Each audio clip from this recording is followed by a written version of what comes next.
안녕하세요. 사연에 빠지다의 DJ 민영입니다. 요즘 제법 날씨가 선선해졌는데요. 낮과 밤으로 기온차가 큰 이맘때 감기 걸리기 참 쉽죠. 우리 구독자 여러분들도 건강관리 잘 하시길 바라겠습니다. 그럼 오늘은 어떤 사연이 기다리고 있을지 오늘도 함께 힘차게 시작해 볼게요.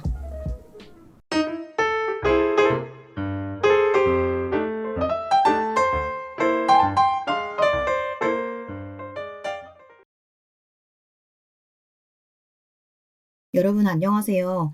저는 지방에 살고 있는 평범한 주부입니다. 저에게는 동서가 한 명 있는데요. 오늘은 그 동서가 저희 시어머니에게 저질렀던 끔찍한 악행에 대해 이야기하려고 합니다.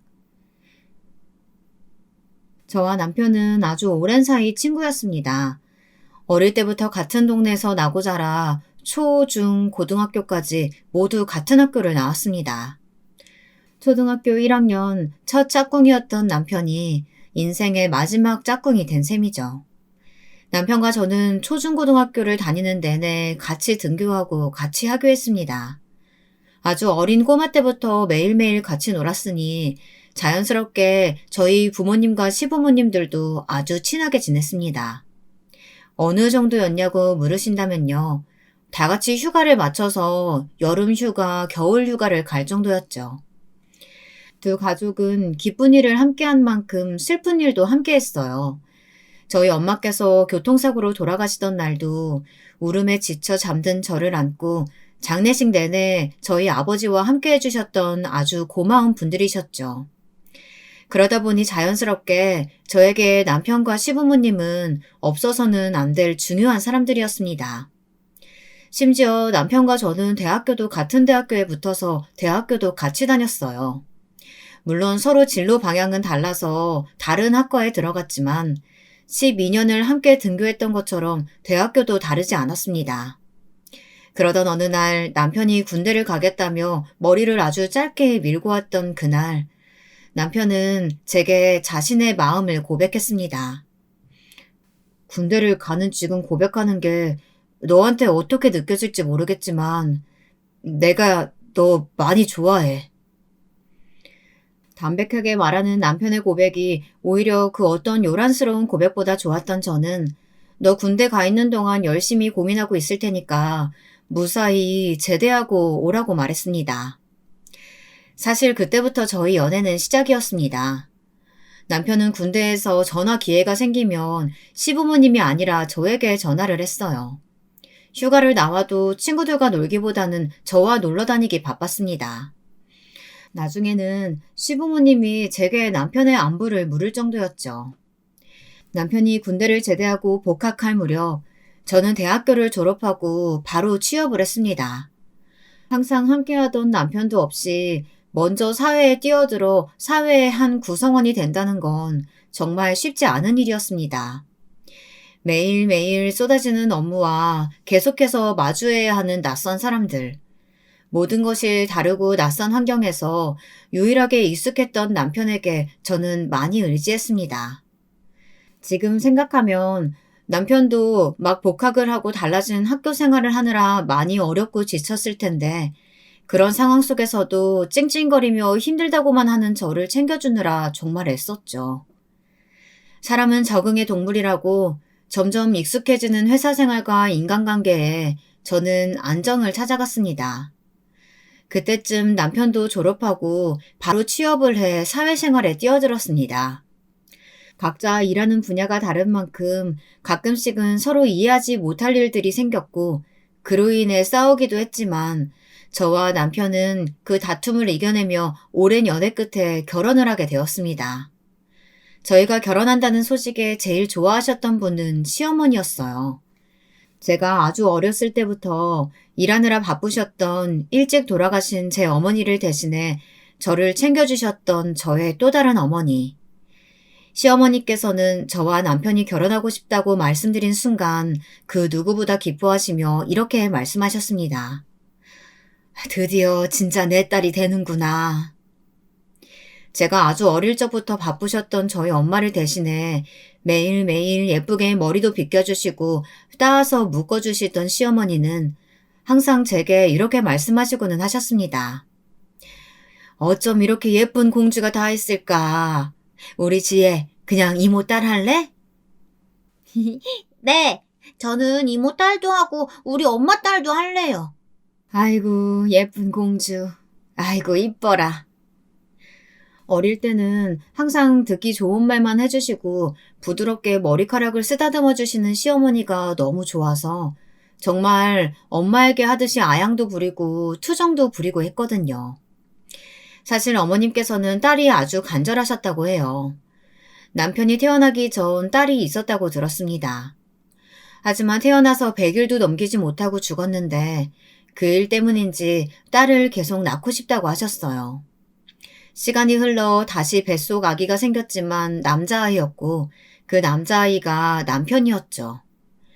남편을 낳고 3년 후 다시 아기를 가졌지만 둘째도 아들이 태어났어요. 딸을 보고 싶어 셋째도 도전하려고 했지만 더 이상 아기가 생기지 않아 딸을 갖지 못하셨다고 했거든요. 저희 엄마가 돌아가시고 시어머니께서는 또 다른 제 엄마가 되어주셨습니다. 새벽 일찍 일하러 나가셔야 했던 아빠가 혹시라도 식사를 못하고 가실까 일부러 반찬을 많이 했다고 냉장고에 먹기 좋게 넣어주셨고, 제가 아침밥도 못 먹고 학교에 갈까봐 남편을 시켜 저를 데리고 와 아침밥도 차려주셨죠. 저와 시어머니는 피만 안 섞였지 정말 가족이었습니다. 그런 제가 본인의 아들인 남편과 결혼하겠다고 했으니 시어머니는 얼마나 좋으셨겠어요. 이런 시어머니의 지극정성을 아셨던 시아버지도 당연히 저희가 결혼을 해야지 누가 결혼을 하냐며 허허허 하고 웃으셨고요. 엄마 아버지, 저희 결혼할게요. 허락해주세요. 저희 결혼 허락해주시면 부모님들 속 안 썩이고 잘 살겠습니다. 당연히 너희들이 결혼을 해야지. 너희들이 결혼 안 하면 세상 누가 결혼할 수 있겠니? 드디어 내게도 딸이 생기는 거예요, 여보. 세상에 이렇게 예쁜 딸이라니 너무 행복하구나. 아이고, 누가 보면 우리 형제가 아니라 지혜 누나가 우리 집 외동딸인 줄 알겠다. 옆에서 툴툴거리면서도 도련님은 진심으로 저와 남편의 결혼을 축하해 주었습니다. 근데 사실 나도 지혜 누나랑 형이랑 언제 결혼할지 너무 궁금했었어. 근데 형이랑 누나 결혼하면 나는 누나를 뭐라고 불러야 되는 거야? 형수님? 그렇지. 재경이 너는 이제 지혜한테 형수님이라고 해야지. 형수님이라니. 이상해. 난 그냥 누나라고 부를래. 이렇게 화기애애하게 이야기가 마무리되고 저희 아빠에게도 남편과 결혼하겠다고 이야기를 했습니다. 저희 아빠도 당연히 찬성한다고 하시면서 제가 시집을 간다고 하니 마음의 짐이 하나 덜어지는 느낌이라고 웃으며 말씀하시더군요. 아빠, 우리 잘 살게요. 그러니까 허락해 주세요. 네, 아버님. 저희 절대 양가 부모님 실망시키지 않게 잘 살도록 하겠습니다. 지혜 손에 물 한 방울 묻히지 않겠다는 말은 못하겠지만 눈에 눈물방울 떨어지지 않도록 그렇게 하겠습니다. 아이고, 그래. 이렇게 자신만만하게 말하는 사위라면 당연히 결혼 찬성이지. 너희 둘이 언제 결혼 이야기 꺼내는지 기다리고 있었다. 저희 아빠도 당연히 너희 둘이 결혼해야 한다고 말씀하시면서 기분 좋게 웃으셨고 약 2주 뒤 양가 부모님들이 모이셔서 맛있게 밥을 먹으며 오순도순 상견례도 끝냈습니다. 아무래도 두 가족들이 워낙 알고 지낸 세월이 길어서 상견례보다는 어느 때와 다름없이 두 가족이 사이좋게 밥 먹는 시간이었죠. 이제 정말 사돈이네요, 사돈. 그러게 말입니다. 그동안 먼저 떠난 저희 집사람 대신해서 엄마 빈자리 없이 지혜 키워주셨는데 이제 정말 가족이 된다니 감회가 새롭습니다. 정말 두 분께 뭐라고 감사의 말씀을 드려야 할지. 아이고 사돈, 그러실 필요 없습니다. 저야 저희 집사람이 하자는 대로 했는 거고 저희 집사람이 예전부터 누누이 했던 말이 있어요. 반찬은 원래 만들던 거 재료 조금 더 넣어서 하면 되는 거고 밥은 원래 차리던 밥에 밥숟가락 하나 더 올리면 되는 건데 뭐가 어렵냐고요.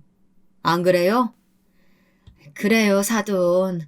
반찬이야 원래 만들던 거에서 더 만든 것 뿐이고 밥상이야 원래 있던 밥상에 숟가락 하나 더 올린 게 끝이에요. 저희야말로 매번 감사했죠. 별로 힘들지 않았던 일인데 계절마다 과일, 고기, 좋은 약재들 항상 보내주셨잖아요. 정말 감사해요. 제가 해드릴 수 있는 게 그런 거밖에 없어서 그런 것뿐입니다. 그렇게라도 자식 챙겨주신 두 분께 사례를 하고 싶었거든요. 아이고, 이렇게 가다가는 끝이 없겠네요. 어쨌든 이렇게 잘 자라 두 사람이 짝이 되어 결혼한다니까 이만큼 경사스러운 날이 어디 있겠습니까?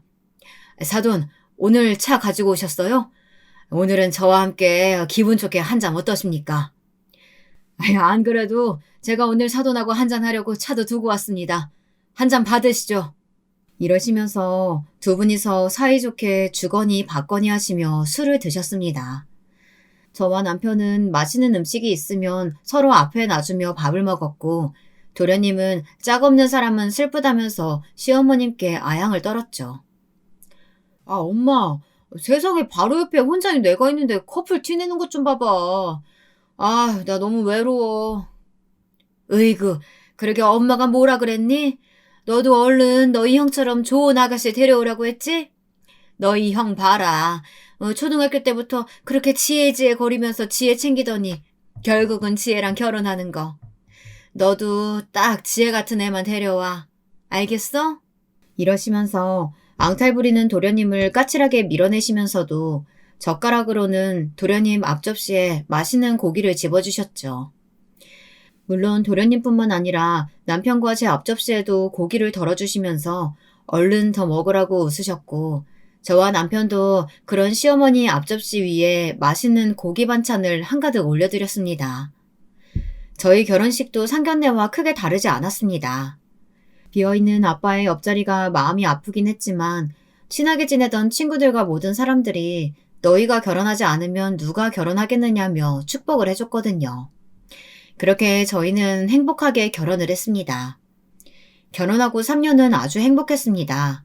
크게 바뀐 것 없이 여전히 부모님같이 상냥하고 좋으신 시부모님, 변함없이 한결같이 저를 사랑해주는 남편, 세상에서 그 누구보다 저를 아껴주시던 아빠, 결혼했으니 이제 정말 형수님이라며 낯간지럽다고 하면서도 열심히 형수님이라고 불러주는 도련님까지. 정말 이렇게 행복할 수 없겠다고 생각했죠. 언젠가 이런 말을 들은 적이 있습니다.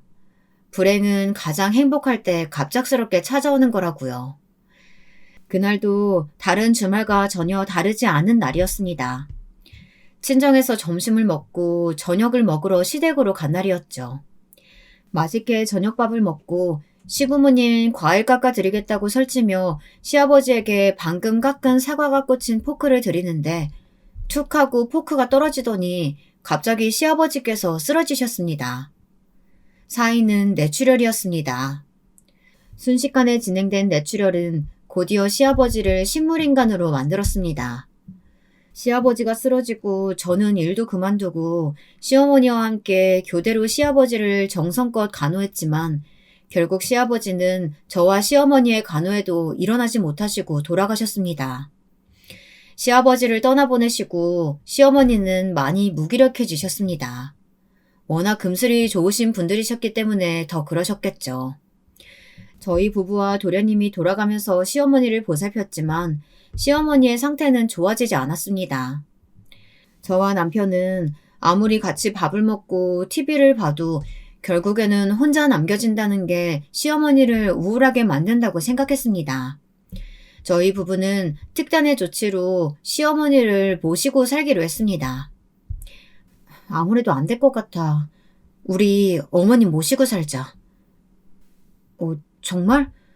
나야 당신이 그런 결정 해주면 너무 고맙지만 괜찮겠어? 뭐가? 나는 우리 엄마니까 당신이 그런 말 해줘서 정말 너무 고맙지만 아무리 당신이랑 우리 엄마 사이가 좋다고 해도 시어머니고 며느리인데 괜찮을까 싶어서. 아니, 난 오히려 너무 좋은걸? 아버님 살아계실 때 이러지 못한 게 지금은 너무 후회될 정도야. 우리 초등학교 때 우리 엄마 돌아가셨을 때 선뜻 남이었던 나를 데려가서 아침 저녁 가리지 않고 챙겨주시고 항상 깔끔하게 머리 묶어주셨던 그 은혜, 이제야 갚을 수 있게 돼서 너무 좋아. 그러니까 당신도 괜한 말 하지 말고 어서 가서 어머니 모시고 와. 알았지? 그러자 남편은 신이 나서 시어머니를 모시고 왔습니다.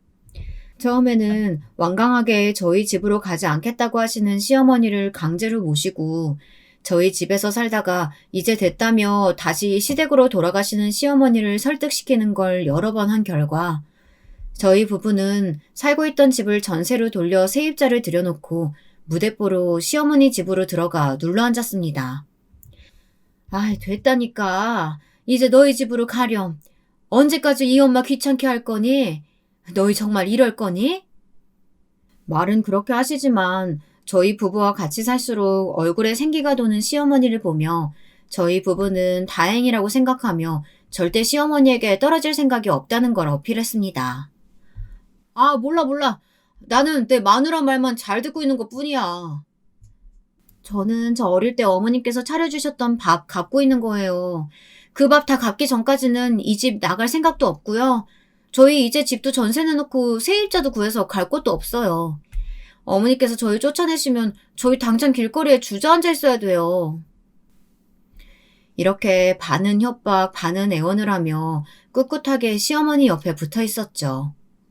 저희의 이런 모습을 보신 시어머니는 결국 항복하셨습니다. 그렇게 매일매일 시어머니와 아침, 점심, 저녁을 챙겨 먹으며 날이 좋을 때는 꽃놀이도 하고 여름에는 가까운 계곡에도 놀러도 갔습니다. 가을에는 단풍 구경 가자며 시어머니와 도련님과 산도 탔죠. 겨울에는 날이 추우니까 집에만 있자는 시어머니의 말씀에 적극 동의하며 남편이 사다 주는 군고구마, 군밤, 붕어빵들을 먹으면서 그렇게 살았습니다. 저희 아빠도 간혹가다 혼자가 된 사부인 건강이 걱정된다며 인삼, 더덕, 도라지, 몸에 좋다는 건 다 사서 선물로 보내주셨고요. 그렇게 시어머니의 얼굴에서 그늘이 완전히 거칠 때쯤 도련님이 결혼을 해야 한다며 저희에게 전화를 하셨습니다. 결혼을 한다는 것도 아니고 해야 한다는 말에 이상함을 느낀 저희 부부는 주말에 도련님 집으로 찾아갔습니다. 도련님은 운 좋게 청약에 당첨돼서 18평 아파트에 살고 있었습니다. 여기가 지방이라서 수도권보다는 저렴한 가격이라 젊은 나이에 아파트를 얻을 수 있었죠. 무슨 일인가 싶어 찾아간 아파트에는 무슨 여자 물건이 그렇게 많은지 여자 속옷이며 구두, 가방, 화장품 이런 것들이 늘어져 있었습니다. 누가 보면 이 집이 남자 혼자 사는 집이 아니라 부부가 사는 집이라고 해도 무방할 정도였어요. 저와 남편은 아무런 말도 못하고 이게 무슨 일인가 싶어 안방 앞에서 어찌해야 할지 모르다가 제가 용기 내어 안방문을 똑똑 두드렸습니다. 노크 소리에 안방 안에서는 잠시 인기척과 함께 부산스러운 소리가 들리더니 곧이어 도련님과 처음 보는 여자가 나오더군요. 뭐예요? 날카로운 목소리에 쫙 찢어진 눈, 깡마른 몸에 묘하게 툭 튀어나와 있는 배. 한눈에 봐도 성질이 장난 아닐 것 같은 사람이었습니다. 도련님은 그 여자 옆에서 한 발자국 떨어져서는 아무것도 하지 못하고 우물쭈물 있더군요. 저는 재경이 형입니다. 이 사람은 재경이 형수되는 사람이고요. 처음 뵙는 분이신데 누구세요? 사실 이렇게 묻지 않아도 대충 무슨 사이인지 의심은 갔지만 저도 남편도 콕 집어서 물어보지 않았습니다. 괜히 어림짐작하고 싶지 않기도 했고 내심 저런 사람이 제 동서가 될 사람이라고는 생각하고 싶지 않았거든요. 아, 재경 오빠 가족 되시는 분들이세요? 저는 재경 오빠 아기 임신한 사람이에요. 당당하게 툭 튀어나온 배를 들이밀고 있는 여자 모습에 저와 남편은 할 말을 잃었습니다. 세상에 여자친구도 아니고 결혼할 사이도 아니고 아기를 임신한 사이라니. 도련님은 너무 놀라 아무 말도 못하고 있는 저희를 보고 머뭇거리다가 한숨을 푹 내셨습니다. 그 한숨을 바로 옆에서 들은 여자가 갑자기 신경질을 내며 짜증을 내더군요. 그래가지고 땅 꺼지겠어? 왜? 내가 뭐 잘못 말했어? 마치 치와와처럼 사납게 지저대는 여자의 모습에 저는 저절로 인상이 찌푸려졌습니다. 순하고 밝기만 한 우리 도련님과는 전혀 어울리지 않는 여자라고 생각했거든요. 하지만 저와 남편은 그 모습을 보고도 아무 말 하지 않았습니다. 상황 파악이 되지 않아 머리만 점점 아파오더군요. 도련님과 대화할 시간이 필요해요. 잠시 도련님 좀 데리고 나가도 될까요? 제 목소리는 제가 생각해도 생각보다 덤덤한 목소리였습니다. 옆에 있던 남편도 고개를 끄덕이며 잠시 데리고 가겠다고 말했고, 도련님은 잠시 머뭇거리더니 옆에 있던 여자 눈치만 살피더군요. 여자는 자기 눈치를 살피는 도련님의 모습에 깔깔 웃더니 그렇게 하시라며 도련님의 어깨를 툭 쳤습니다. 그러세요, 그러세요. 누가 보면 제가 오빠 강제로 잡고 있는 줄 알겠어요? 근데 나가는 건 제가 할게요. 제가 오늘 선약이 있어서요. 이렇게 말한 여자와 도련님은 다시 안방으로 들어갔고, 곧이어 옷을 챙겨 입은 여자가 이따 저녁에 다시 오겠다고 하며 깔깔거리며 집을 빠져나갔습니다. 저와 남편은 문이 닫히고 잠기는 소리가 들릴 때까지 잠시 기다렸다가 헬쓱해진 도련님의 얼굴을 바라봤습니다. 도련님은 한숨을 내쉬더니 저와 남편을 식탁에 앉히고는 커피를 내려주며 말했습니다. 영주 말대로야. 영주가 내 아이를 임신해서 결혼해야 돼. 임신? 결혼? 그게 말이 된다고 생각하냐? 형이 널 아는데? 너 저런 사람 싫어하고 무서워하면서 어떻게 하고 돌아다녔길래 갑자기 임신 얘기가 나오고 결혼 얘기가 나와? 저는 흥분하는 남편을 말리며 말했습니다. 이런 말 하는 거 좀 미안하지만 뱃속의 아이 정말 도련님 아이 맞아요? 내가 그동안 도련님 여자친구 몇 명 봤는데 저 영주라는 사람은 그 전에 여자친구와는 전혀 다른 이미지잖아요. 도대체 무슨 일이 있었던 거예요? 제 질문에 도련님은 두 손에 얼굴을 파묻고 한참 동안 아무런 말도 하지 못하더군요. 잠시 뒤 고개를 든 도련님은 차마 고개를 들고 할 수는 없는지 고개를 다시 푹 숙이고 말했습니다. 일어나 봤더니 영주랑 한 침대에 누워 있었어. 그날 오랜만에 만난 친구들이랑 술 마시다가 갑자기 여자 무리가 와서 술을 같이 마시자고 하더라고. 같이 술 마신 친구들 말로는 내가 술 마시다가 다른 술집으로 2차 가자는 걸 뿌리치고 집에 간다고 하고 가게를 나갔다고 했는데 일어나 보니까 술도 못 마시는 놈이 무슨 술을 그렇게 마셔가지고는. 여보, 그만해. 나도 미치겠어. 그래도 어떡해. 내 아기 가졌다고 온 사람을 내가 어떻게 하냐고. 내가 아기 아빠라고 하는데 어떡해. 둘 다 그만. 어찌됐든 이미 엎어진 물이잖아요. 주워 담는다고 담을 수 있겠어요? 둘이 목소리 키워가며 싸우는 것보다 수습을 해야지. 어차피 낙태는 불법이라 하지도 못해요. 저 여자분도 자기 인생이 있을 텐데 한번 잘 얘기해봐요. 꼭 결혼이 정답은 아니잖아요. 도련님은 제 말에 자기 머리를 쥐어뜯으면서 울먹거리는 목소리로 말했습니다. 아기가 있으니까 결혼하겠다고 하잖아요. 제가 그러니까 결혼하려고 하는 거잖아요. 자기는 아기를 꼭 낳겠다고 하는데 그럼 어떡해요? 저와 남편은 이 황당한 상황에 어떠한 말도 하지 못했어요. 후에 늪에 빠진 도련님만 하염없이 바라보다가 더 이상 아무런 말도 하지 못하고 도련님 댁을 빠져나와야 했습니다. 도련님과 여자는, 아니 동서는 뱃속의 아이 때문이라도 얼른 결혼식을 올려야 한다며 저희에게 동서와 아기의 존재를 알리자마자 급하게 상견례를 진행했습니다. 상견례 때에도 동서는 아주 가관이었습니다. 눈을 어디에 둬야 할지 모를 짧은 미니 원피스에 화장은 아주 진하게 해서 도저히 상견례 자리에는 어울리는 패션이 아니었거든요. 게다가 쩝쩝 소리를 내며 예의 없이 먹는 행동까지. 저와 남편은 입맛이 뚝 떨어져 그날 식사도 제대로 못했습니다. 집은 해주실 거죠? 최소한 25평 이상은 해주셔야 돼요. 아기 태어나기에는 오빠가 가지고 있는 집은 좁거든요. 당당하게 집까지 해달라는 동서의 말에도 저희 시어머니는 아무 말도 하지 못하셨습니다. 다행히 저런 상스러운 태도의 동서를 보고 놀라시진 않으신 것 같았습니다.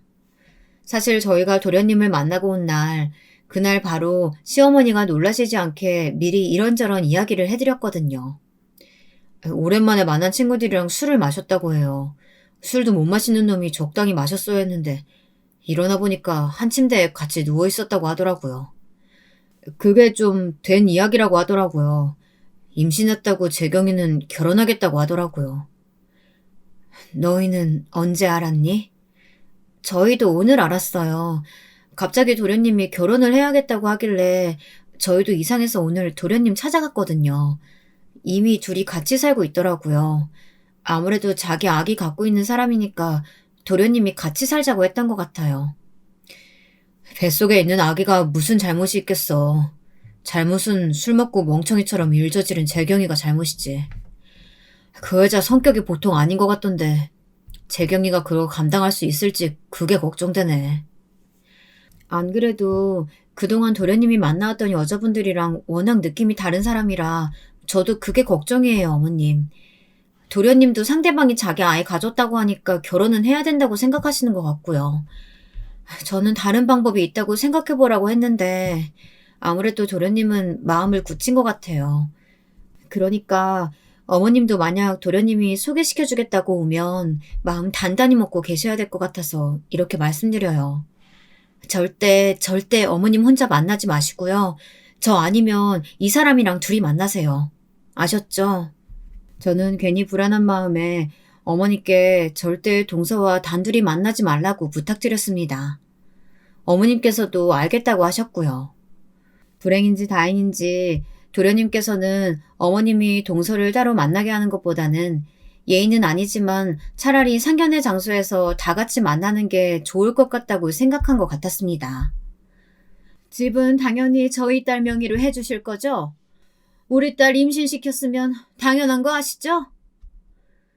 동서가 누굴 닮았는지 누가 봐도 딱 알 수 있었습니다. 생김새부터 말투까지 쏙 빼닮은 동서의 어머니는 시어머니를 똑바로 쳐다보고 집을 해달라고 하더군요. 남편은 도저히 참지 못하겠는지 결국 입을 열었습니다. 해도 너무하시네요. 재경이가 잘못한 점 인정합니다. 그렇다고 해도 재수씨 잘못은 하나도 없는 건 아니지 않습니까? 어머, 아주버님. 지금 제 잘못도 있다고 하시는 거예요? 정말 너무하시네요. 어찌됐든 제 뱃속에 재경 오빠 아기도 있는데 동생 아기 가진 사람한테 어쩜 그런 말을 하실 수가 있으세요? 그나마 뱃속에 재경이 아기가 있어서 참고 있는 겁니다. 둘 다 잘못이 있는데 너무 재경이 잘못으로만 몰고 가는 거 저는 마음에 들지 않네요. 참, 내가 어이가 없어서. 그럼 이기지도 못하는 술을 마시고 우리 귀한 딸 임신시킨 게 잘했다는 거예요? 잘했다고는 말하지 않았습니다. 다만 재경이 혼자 잘못한 게 아닌데 너무 재경이 잘못으로만 몰고 가니까 하는 말 아닙니까? 그리고 지금 재경이가 살고 있는 그 집에서 새살림 시작하는 거 저는 충분하다고 생각합니다. 아직 태어나지도 않은 아기 때문에 25평 이상의 집으로 이사하는 건 욕심이라고 생각하네요. 됐어요. 누가 아주버님한테 집 사달라고 했어요? 저는 어머님께 한 거예요. 어머니, 저 정말 그 좁은 집에서는 못 사니까 큰 집으로 해주시던가 지금 어머니께서 살고 계시는 집을 저희 몫으로 주시던가 그렇게 하세요. 당돌하게 말하는 동서의 말에 저와 남편 시어머니는 정말 아무 말도 못했습니다. 도련님은 그저 고개만 푹 숙이고 있었고요. 어떻게 그 자리가 끝났는지도 모르게 저와 남편 시어머니는 서로 아무 말도 하지 않고 집으로 돌아왔습니다. 뱃속에 있는 아기 정말 재경이 아기일까? 침대에 누워 서로 고민에 빠져 있었는데 남편이 툭하고 뱉어내는 말에 저는 놀라 얼른 누워있던 몸을 일으켜 남편을 내려다봤습니다. 그래도 설마 그게 거짓말이겠어? 나도 미치겠다. 진짜 무슨 막장 드라마에서나 보던 일이 내 동생한테 벌어지니까 이게 무슨 일인가 싶고 다 꿈이었으면 좋겠고. 여보가 그러면 도련님은 얼마나 더 그러겠어.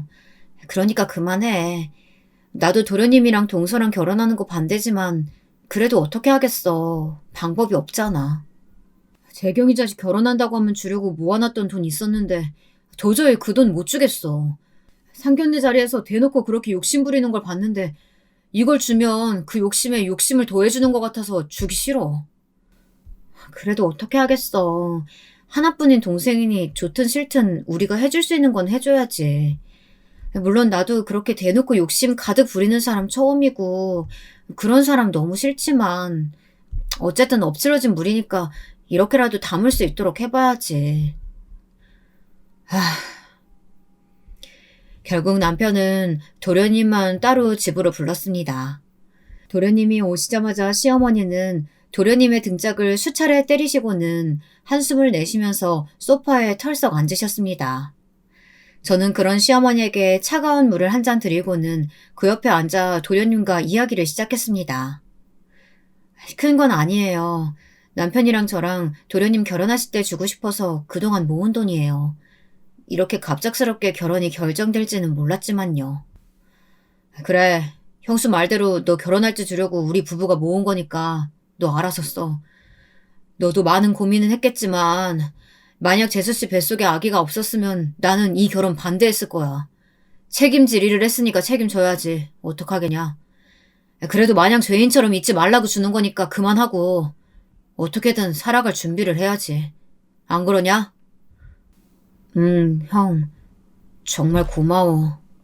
그날 도련님은 집에서 눈물을 펑펑 쏟아내고 남편이 준 통장과 시어머니께서 해주신 반찬을 들고 다시 본인의 집으로 내려갔습니다. 시간은 빠르게 흘렀고 겨울이 깊어진 12월의 어느 날 동서와 도련님은 결혼을 했습니다. 사실 지금이야 혼전 임신이 흠이 되는 건 아니지만 알려줘서 좋을 것도 없었기 때문에 정말 가까운 친구들만 불러 결혼식을 치렀습니다. 결혼식 후 신혼여행은 꼭 하와이로 가겠다는 동서의 뜻에 따라 서방님과 동서는 하와이로 떠났어요. 저희 집은 아주 잠깐 정말 짧은 평화가 찾아왔습니다. 하지만 서방님과 동서가 돌아온 그날부터 평화가 깨진 건 두말하면 입이 아팠죠. 결혼하고 3개월도 되지 않아 동서에게 거액의 빚이 있다는 걸 알게 되었고 서방님은 가지고 있던 집을 팔고 동서가 가지고 있던 빚을 갚아줬습니다. 빚을 갚고 남은 돈으로 월세를 구해 우선 이사를 했지만 그렇게 되자 동서는 하루가 멀다 하고 저희 부부와 시어머니가 함께 살고 있는 시어머니 집에 와서 엉엉 울며 한풀이를 하는 거 아니겠어요? 제가 사기당해서 큰 돈을 빚을 졌지만 그래도 곧 있으면 아기가 태어날 텐데 그 좁은 월세방에서 어떻게 지내요? 세상 떠나가라 우는 만삭의 동서에 처음에는 달래도 받고 마침 저희 부부의 집에 전세로 살고 있던 세입자분들이 일이 잘 풀려 다른 곳으로 이사 간다고 하셨으니 거기로 들어가서 돈을 좀 아끼라고도 말했습니다. 하지만 집이 20평은 너무 작다고 징징거리는 거 아니겠어요? 정말 뱃속에 아기만 없었다면 강제로 끌어내서라도 집에서 나오게 했을 텐데요. 차마 뱃속에 아기 때문에 끌어내지도 못하고 있었습니다. 그러다 어느 날은 양손 무겁게 아침부터 찾아온 동서가 서방님까지 앞세워서 이제는 이 집에서 자기가 시어머니를 모시고 살겠다고 말하는 거 아니겠어요? 형님 대신 이제 제가 시어머니 모시고 살게요. 아니 동서, 그게 무슨 소리야. 시어머니를 모시고 살 거라니. 동서 곧 있으면 아기도 태어나는데 그게 무슨 말도 안 되는 소리야. 저는 필사적으로 말도 안 되는 소리라고 말렸지만 동서의 막무가내 밀어붙이기는 어찌할 도리가 없었습니다. 아우 진짜 제가 어머니 알아서 잘 모실 테니까 이제 형님은 신경 끄시라고요. 형님 뭐 어머니 재산에 관심 있으셔서 일부러 지금 점수 따려고 이러시는 거예요? 저는 결국 이런 동서의 등살에 밀려 집에서 쫓겨나다시피 나와야 했습니다. 때마침 남편의 회사가 갑자기 이사를 결정하게 되어서 남편의 회사 근처로 이사를 가게 되었기 때문에 저는 동서에게 시어머니를 잘 부탁한다는 말만 수차례 남길 수밖에 없었습니다. 동서, 정말 우리 어머니 잘 부탁해. 알았지? 이제 겨우 다시 밝아지셨는데 언제 또 우울해하실지 모르니까, 부탁할게. 혹시나 어머님께서 나 찾으시면 꼭꼭 연락 주고. 알았지? 저의 이런 물음에 동서는 네네 이러면서 대충 대답하더라고요. 저는 지금이라도 어머니를 모시고 갈까 했지만 어머니께서 모르는 동네로 가는 것도 싫고 시아버지 살아생전 함께했던 이 집을 떠나기 싫다고 강력하게 말씀하셔서 결국 떨어지지 않는 발걸음을 옮겨 남편을 따라 이사를 해야 했습니다. 이사한 집은 시어머니 집에서 차를 타고 약 1시간 정도 떨어진 거리였어요. 저는 떨어진 거리만큼이나 매일매일 시어머니에게 연락을 했죠. 어머님 잘 지내시죠? 저희 이번 주말에 꼭 갈게요. 어디 가시지 말고 저희 기다렸다가 맛있는 거 먹어요. 아셨죠? 아유, 됐다, 됐어. 매주 피곤하게 왜 계속 오고 그래? 너희도 주말에는 쉬어야지. 아이, 참. 그런 서운한 말 하지 마세요. 저 아직 어머니한테 받은 밥 다 못 채웠단 말이에요. 그러니까 저희랑 같이 여기 와서 사시지. 그럼 저한테 못 받은 밥 다 채울 수 있으셨을 텐데. 아이고, 그 밥상 다 채우려면 어림잡아도 10년은 남았을 텐데. 됐다, 됐어. 그럼 주말에 도착해서 바로 전화 드릴게요. 11시에 전화 드릴 테니까 바로 나오셔야 돼요. 아셨죠? 처음 몇 개월은 어머니와 아주 연락이 잘 되었습니다. 아무래도 동서가 만삭이고 그랬으니 혹여나 시어머니를 힘들게 하지는 않았을까 했는데 그런 건 전혀 없이 오히려 시어머니가 나가실 때 배웅도 해주고 하시더라고요. 시어머니도 처음에는 껄끄러웠지만 같이 살다 보니 말과 행동이 거칠어서 그렇지 좋은 사람인 것 같다고 말도 했고요. 아무래도 뱃속에 아기도 있고 그러다 보니까 감정이 이리 뛰고 저리 뛰었나 보더라고. 행동이랑 말투는 거칠어도 애는 참 좋은 애인 것 같아. 어제는 내가 좋아한다는 미역국 끓여주겠다고 주방에서 만삭인 몸으로 움직이는데 얼마나 고맙던지. 그동안 걱정했던 게 모두 거짓말인 것처럼 아주 착한 아이인 것 같더구나. 정말요? 다행이에요. 사실 저랑 남편이랑 이사하면서 엄청 걱정했거든요. 서방님이 일 나가시면 동서가 어머니 괴롭히는 건 아닐까 했는데 오히려 잘해준다는 소리 들으니까 마음이 한결 가벼워요. 오늘은 어머니가 좋아하는 고기도 먹고 동서가 좋아하는 음식들 포장해서 집에서 같이 저녁 먹어요. 그날도 어머니랑 점심 먹고 동서에게 줄 음식을 포장하는 사이 서방님에게 전화가 왔습니다. 무슨 일이야? 형, 지금 영주 지금 진통 와서 병원으로 가고 있어. 형도 얼른 엄마 모시고 병원으로 와. 네, 그렇게 아기가 태어났습니다. 동서와 아기는 다행히 건강하게 태어났고 약 1달 정도 조리원에서 생활하다가 시어머니 댁으로 돌아갔습니다. 동서가 집으로 들어오고 얼마 지나지 않아 서방님이 장기 출장으로 약 1달 정도 집을 비우는 일이 생겼습니다. 저와 남편은 출장을 좀 미루면 안 되냐고 물었지만 승진이 달렸다는 도련님의 말에 제가 도련님이 안 계시는 동안에도 동서 케어하면서 시댁에 지낼 생각도 했었어요. 하지만 시어머니는 본인이 있으니 괜찮다고 하시며 저를 말리시고는 저와 남편 서방님을 따로 불러앉히고는 이렇게 말씀하셨습니다. 시작이 어쨌든 이제 재경이 아기도 태어났으니까 이 집을 작은 애한테 출산 선물로 줄까 한다. 엄마. 그래요. 이 집은 엄마 거니까 엄마가 주고 싶은 사람한테 주세요. 나는 누구를 주든 상관없어. 저도 저희 남편이랑 같은 의견이에요.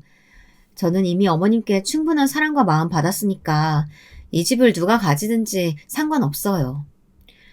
재환이랑 지혜가 그렇게 말해주니까 정말 고맙구나. 작은 애한테는 내가 말할 테니까 너희들은 그렇게 알고 있으렴. 그날 밤 집으로 돌아온 저희 부부는 깔끔하게 씻고 침대에 누웠습니다. 남편은 잠을 자는지 눈을 오래 감고 있길래 저도 잠을 자려고 했죠. 잠이 들락말락 하고 있었는데 남편이 착 가라앉은 목소리로 묻더군요. 정말 좋은 사람일까? 누구 말이야? 재수 씨 말이야. 정말 좋은 사람일까? 우리가 동서에 대한 첫인상이 좋은 건 아니니까 당신이 그렇게 생각하는 것도 어느 정도는 이해해. 하지만 지금 같이 살고 있는 어머니가 좋은 사람인 것 같다고 했잖아. 우리는 한 번도 동서랑 같이 살아본 적이 없고.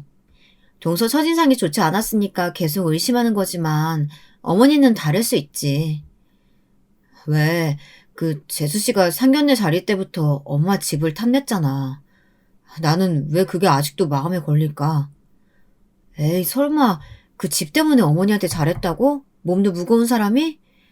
그냥 우리가 첫인상이 너무 안 좋아서 그런 거 아닐까? 우리가 어머니 모시고 놀러 갈 때마다 꼬박꼬박 마중 나오는 사람인데. 너무 그러지 마. 또 모르지. 같은 나이 또래들한테는 좀 틱틱거리고 자기보다 나이 많으신 어른들에게는 잘하는 사람일 수도 있잖아. 저는 왜인지 모르게 불안하다는 남편을 달래가며 잠을 청했습니다. 뜻하지 않게 그 주 주말부터 어머님과 잘 연락이 되지 않았습니다. 손주를 봐야 한다며 오지 말라는 짧은 문자만 와 있었죠. 느낌이 이상해서 서방님께도 전화를 걸었지만 서방님도 동서가 전화를 안 받는다고 하더군요. 괜히 불안한 마음에 저는 곧바로 동서에게 전화를 걸었습니다. 신호음이 좀 가더니 얼마 지나지 않아 다행히 동서가 전화를 받았습니다. 동서, 나야. 잘 지내지? 아, 네, 잘 지내요. 귀찮다는 듯이 대답하는 동서의 전화에도 저는 괜히 긴장되어 한참 말을 고르다 어머니 잘 계시냐고 물었습니다.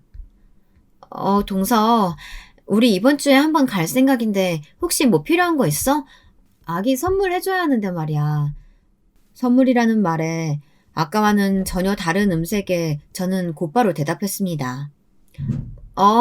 조카가 태어났는데 우리가 선물을 해줘야지.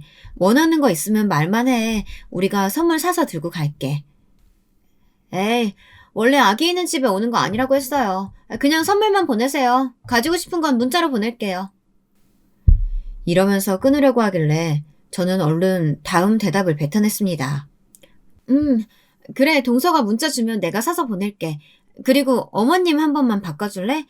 요즘 어머니가 손주 보는 재미가 있으셔서 그런지 연락도 안 되네. 어머님 좀 바꿔줄래? 하지만 이내 뚝 하고 전화가 끊기는 소리가 들렸습니다. 저는 돌처럼 굳어서 전화를 받던 그 자세 그대로 정신이 아득해지는 걸 느꼈습니다.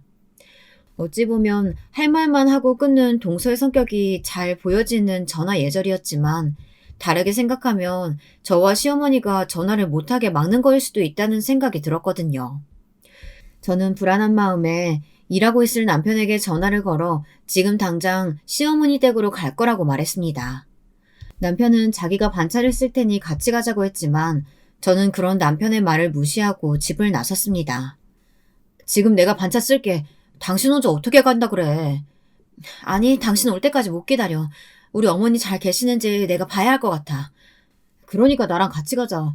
나도 엄마 잘 계시는지 내 눈으로 확인해야 하니까. 그럼 당신도 어머니 댁 앞으로 바로 와. 나는 택시 타고 먼저 가 있을게. 남편에게 단호하게 시어머니 댁으로 오라고 하고는 전화를 끊었습니다. 타이밍 좋게 오는 택시를 잡아 시어머니가 사시는 동네로 가달라고 기사님께 말씀드리고는 불안한 마음을 눌렀습니다. 시어머니 댁에 도착하자마자 저는 용수철처럼 택시에서 내려 곧바로 엘리베이터를 타고 위로 올라갔습니다. 그리고는 숨을 가다듬고 초인종을 눌렀죠. 짧게 띵동 하는 소리가 울렸습니다. 저는 다시 한번 초인종을 눌렀고 안에서는 짜증이 가득 섞인 동서의 목소리가 들렸습니다. 가요, 가. 이번에는 조용했는데 왜 그래요? 잠시 뒤 희미하게 애기 우는 소리가 들리더니 이내 문이 열렸습니다. 동서는 문 앞에 선 저를 보고 잠시 당황한 듯 하더니 인상을 쓰고 자신의 몸으로 집 안을 들여다보지 못하게 막더군요. 그러고는 한껏 짜증내면서 물었어요. 형님이 여긴 어쩐 일이세요? 어찌나 앙칼지게 물어보던지 순간 깜짝 놀라 심장에 쿵쿵 뛰는 소리가 귀까지 들리는 것 같았습니다. 내가 시댁에 오겠다는데 동서한테 말하고 와야 돼? 어머님 보고 싶어서 왔어. 어머님은 어디 계셔? 여기가 형님 시댁은 맞지만 엄연히 제 집이에요. 그리고 어머님은 외출하셨어요. 가세요. 이러면서 저를 밀치는 거 아니겠어요? 방금보다 날카롭게 대응하는 동서를 보고 확신을 가졌습니다. 뭔가 이상하다는 걸요. 저는 있는 힘껏 동서를 밀쳤습니다. 동서는 안간힘을 쓰며 버티다 결국 밀렸고 저는 그 틈을 놓치지 않고 집 안으로 들어갔습니다. 그리고 들어간 그곳에서 저는 최악의 집을 마주했습니다. 더러운 기저귀들이 쌓여있고 얼마나 오래됐는지 모를 쓰레기 봉투들이 가득 쌓여 지독한 냄새를 풍기고 있었습니다. 게다가 누구의 옷인지 모를 옷들과 함께 소파에는 처음 보는 남자가 술에 취했는지 술 냄새를 풍기며 나체의 몸으로 누워있더군요. 순간 최악의 상황이 머리를 스치고 지나갔습니다. 저는 황급히 시어머니를 찾았습니다. 어머니 어디 계세요? 엄마! 화장실 문도 열어보고 작은 방이며 안방의 화장실 문도 열어봤지만 시어머니는 그 어디에도 있지 않으셨습니다. 동서는 그런 저를 보며 말했죠. 어머니 외출하셨다니까요? 아니, 거짓말 하지 마. 내가 여기 올라오기 전에 경비원분께 다 여쭤보고 왔어. 엄마가 외출 안 하신 지 좀 됐다고 말이야. 너 우리 엄마 어디에 숨겼어? 저는 앙칼지게 말하는 동서보다 더 앙칼지게 말하며 동서를 쏘아봤습니다. 그 순간 다시 희미한 아기 울음소리가 들렸고 저는 그 울음소리를 따라 주방에 있는 보일러실로 향했습니다. 굳게 닫힌 보일러실 문을 열자 콩콩한 먼지 냄새와 함께 그 좁은 곳에서 눈에 피멍이 든 시어머니가 갓난아기를 안고 얼으며 숨어 계시더군요. 활짝 열린 문에도 나올 생각은 하지 못하시고 그저 멍하니 아기만 달래는 모습을 보고 저는 아무 말도 하지 못했습니다. 시어머니께서는 마치 넋이 나간 사람처럼 아기만 달래고 계셨습니다. 저는 그런 시어머니를 품에 꼭 끌어안고 동서를 찢어 죽일 듯이 째려봤습니다. 동서는 잠시 움찔거리는가 싶더니 소파에서 자고 있는 남자를 깨우려는 듯 빠른 걸음으로 거실로 향하더군요. 이 상황을 어떻게 헤쳐나가야 하나 걱정하는 순간 초인종 소리가 들렸습니다. 남편일 거라는 생각에 저는 냅다 소리를 질렀죠. 여보 나 여기 있어 보일러실! 남편이 제 목소리를 들었는지 곧바로 밖에서 대화 소리가 들리더니 도련님과 남편이 문을 열고 집 안에 들어왔습니다. 도련님은 소파 위에서 나체로 자고 있는 남자를 보고 넋이 나갔고 남편은 저와 어머니를 찾아 주방에 들어와 제 품에 안겨있는 시어머니를 보고는 아무 말도 못하고 굳어버렸습니다. 남편은 곧장 뒤를 돌아 주먹을 꽉 쥐고 동서를 쏘아봤고 동서는 남편의 그런 눈빛에 쫄아 고개를 푹 숙이고 안방으로 도망가 버렸습니다. 이게 다 무슨... 도련님은 엉망이 된 집안과 나체의 남자를 번갈아 보며 상황을 파악하고 있을 때 저는 시어머니를 모시고 남편과 함께 남편 차로 향했습니다. 시어머니는 집을 나가는 것에 잠시 머뭇거리셨지만 이내 저희를 따라오셨어요. 저희는 그대로 시어머니를 모시고 병원으로 향했습니다. 병원에서는 얼굴에 난 상처 외에도 몸에 생긴 타박상이 맞아서 난 상처라고 했습니다. 저희는 모든 진료 기록을 떼어 동서를 폭행죄로 고소했습니다. 그와 동시에 저희는 시어머니의 마음에도 상처가 났을 거라고 생각하고 곧바로 센터를 예약해 진료를 받으실 수 있도록 했습니다. 도련님은 도련님 나름대로 집안이 엉망이었던 것과 그동안 이웃집에서 누군가 흐느끼는 소리, 때리는 소리, 아기 우는 소리 등을 듣고 가정폭력으로 신고했던 민원들과 술에 취해 나체로 소파에서 자고 있던 남자를 주거 침입죄로 신고해 남자의 신원을 특정했습니다. 남자는 직장도 없는 백수로 동서와는 어린 시절부터 함께 사기를 쳐온 사기꾼이었습니다. 동서가 남자를 물어오면 그 남자를 사기쳐서 남자에게 돈을 뜯어내는 일종의 꽃뱀들이었던 거죠. 그런 사람들에게 술에 취해 길에서 잠든 도련님이 다음 타겟이었던 것이었습니다.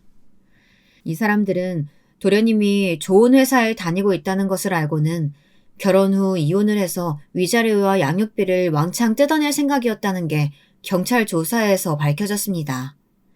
아기도 유전자 검사 결과 도련님의 아기가 아닌 것으로 밝혀졌고요. 도련님은 곧바로 동서와 남자를 사기죄 및 사기 결혼으로 신고했고 현재 진행 중에 있습니다. 시어머니는 처음에는 집 밖에 나가는 걸 두려워하셨습니다. 치료를 어느 정도 받은 후 의사가 말하기를 어머님께서 짧은 시간 강한 폭력과 공포를 느끼면서 다시 우울증과 무기력증이 온 것 같다고 하더군요. 저와 남편은 전적으로 시어머니의 케어를 위해 매일매일 신경을 썼습니다. 다행히 시어머니는 눈에 띄게 좋아지셨고 도련님도 동서와 이혼을 하고 아기도 친생자가 아니라는 판결을 받을 수 있었습니다. 아직 고소는 진행하고 있어 끝이 난 게 아니지만 짧은 시간 동안 막장 드라마보다 더한 사건들을 겪으면서 어느 사람에게든 흔하게 일어날 수 있다는 생각이 들어 구독자 여러분들도 조심하라는 마음으로 글솜씨도 없는 제가 이렇게 글을 쓰게 되었습니다. 지금까지 저의 긴 사연 들어주셔서 감사합니다.